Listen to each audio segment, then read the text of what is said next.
He's been doing all sorts of drugs, but he's addicted to crystal meth, which seems to be the worst of all of them. And I guess I'm here because I just want to know all that I can about all of it. Know your enemies, right? So, my two big questions are, what is it doing to him? And what can I do to help him?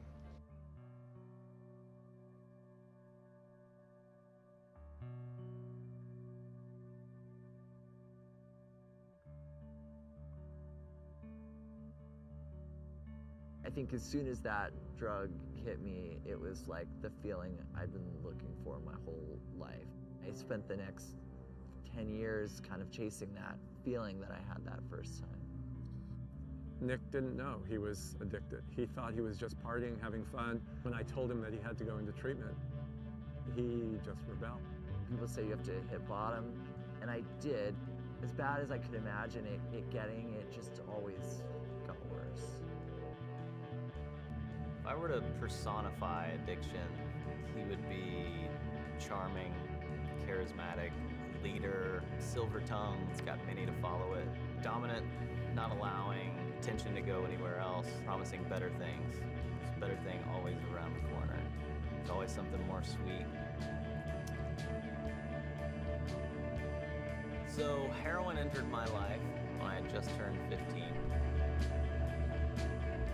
We were at one of our friend's house one night, and a buddy of mine was like snorting something, and he came up, and he had this look, it's just like contentment. He called it Chiba. We snorted it right there off the hood of a car that night. It was one of the most amazing feelings.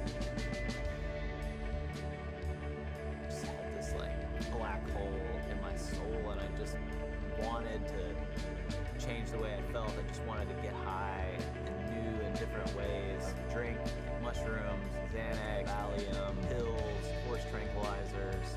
I wanted to go all in.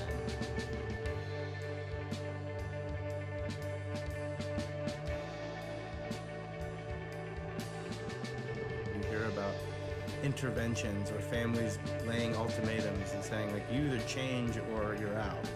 Change has to happen now.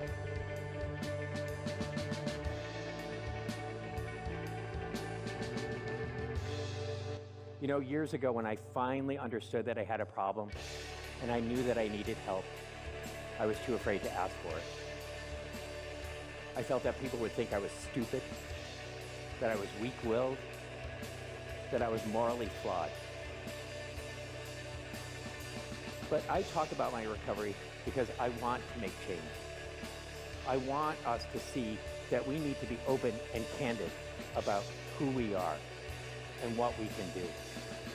You know, I am public about my own recovery, not to be self-congratulatory. I am open about my own recovery to change public opinion, to change public policy, and to change the course of this epidemic and empower the millions of Americans who struggle with this journey to be open and candid about who they are.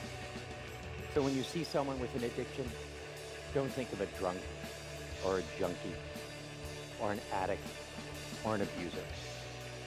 See a person. Offer them help. Give them kindness and compassion. And together, we can be part of a growing movement in the United States to change how we view people with addiction.